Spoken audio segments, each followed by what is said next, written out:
Assalamualaikum warahmatullahi wabarakatuh. Alhamdulillah. Wassalatu wassalamu ala rasulillah wa ala alihi wa ashabihi wa man wala ma ba'du. Dari Nila Krisna di Sumatera Utara, tepatnya di Kabupaten Simalungun, bertanya, bagaimana hukumnya menerima reparasi atau permak celana wanita? Karena wanita dilarang memakai pakaian yang menyerupai laki-laki. Misal celananya robek, jadi saya perbaiki. Syukron wa jazakumullah khairan.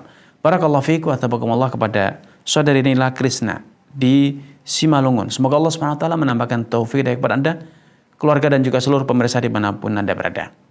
Secara prinsip, ketika barang-barang yang diserviskan kepada kita itu adalah barang-barang yang akan digunakan untuk berbuat dosa dan maksiat, maka idealnya kita dilarang untuk menerima reparasi tersebut.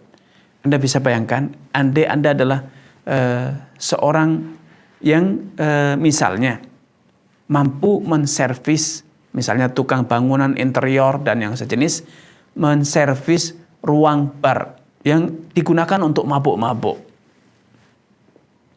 Maka saya yakin Anda sadar bahwa Anda tidak sepatutnya menerima order tersebut ataupun job tersebut.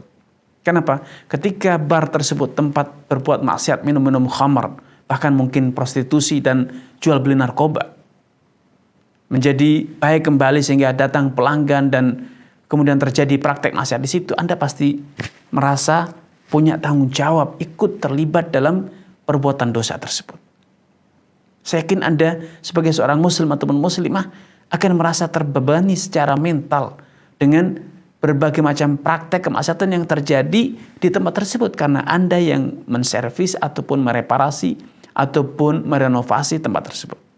Demikian pula dengan pakaian-pakaian yang tidak memenuhi aturan syariat. Ya.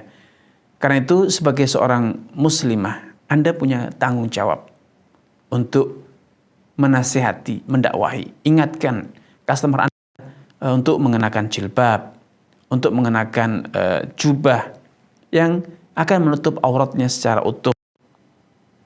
Kalau ada yang datang kepada Anda nasihati, Ibu, Mbak, akan lebih baik bila Ibu mengenakan jilbab.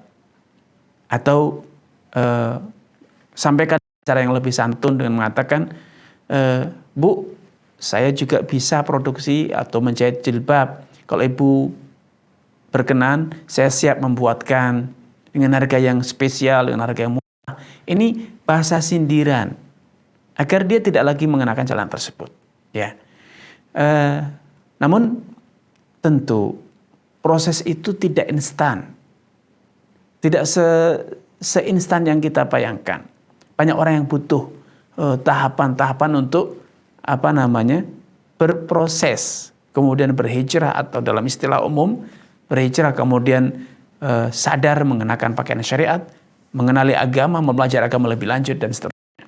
Karenanya kalau Anda hanya menerima order tanpa mengikuti tahapan-tahapan dakwah, tanpa menjalankan proses-proses amar ma'ruf nahi mungkar, maka saya sarankan Anda tidak menerima servis tersebut. Karena berarti Anda akan menjadi partner. Tapi ketika Anda mampu menjalankan tahapan-tahapan dakwah, ketika dia datang, Anda tanya, celananya kenapa? Ada apa dengan celananya? Kok bisa sampai robek? Kemudian Anda mulai masuk dengan mengatakan, saya juga bisa menservis jilbab. Kalau ada jilbab mukena yang rusak, boleh dikirim ke saya untuk saya servis.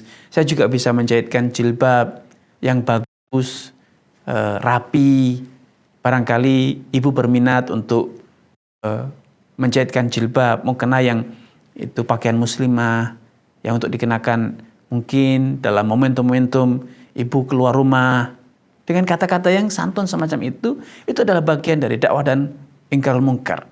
Sehingga setahap demi setahap Anda mulai membenahi mereka, mendakwai mereka, mengingatkan mereka. Walaupun tentu tidak semua orang punya kesiapan yang prima, kesiapan yang luar biasa sehingga seketika dinasihati segera meninggalkan kemaksiatan. Sebagaimana kita dulu, kita juga berproses. Step by step, tahap demi tahap. Kita belajar satu demi satu. Berubah pun juga bertahap. Yang semula pakai celana rok mini, celana pendek, ketat, mulai mengenakan yang longgar. Mulai mengenakan rok yang panjang, mulai mengenakan jilbab yang modis, mulai menutup rambutnya dengan kerudung yang mungkin masih warna-warni dan modis, kemudian mulai sedikit demi sedikit warnanya yang mulai lebih santun, mulai aksesorisnya berkurang dan seterusnya, sampai suatu saat dia siap mental dan lain sebagainya sehingga dia betul-betul akan mengenakan syariah. Karena itu manfaatkan momentum orang-orang yang menservis celana mereka yang tidak sesuai aturan syariat tersebut. Untuk apa? Untuk Anda mengenalkan pakaian yang syar'i, mengajarkan kepada mereka untuk berpakaian yang syar'i. Bila itu Anda lakukan, maka insya Allah tidak masalah Anda menservis celana tersebut, karena itu dijadikan sebagai media untuk bisa mendakwahi orang-orang semacam itu. Allah Ta'ala alam.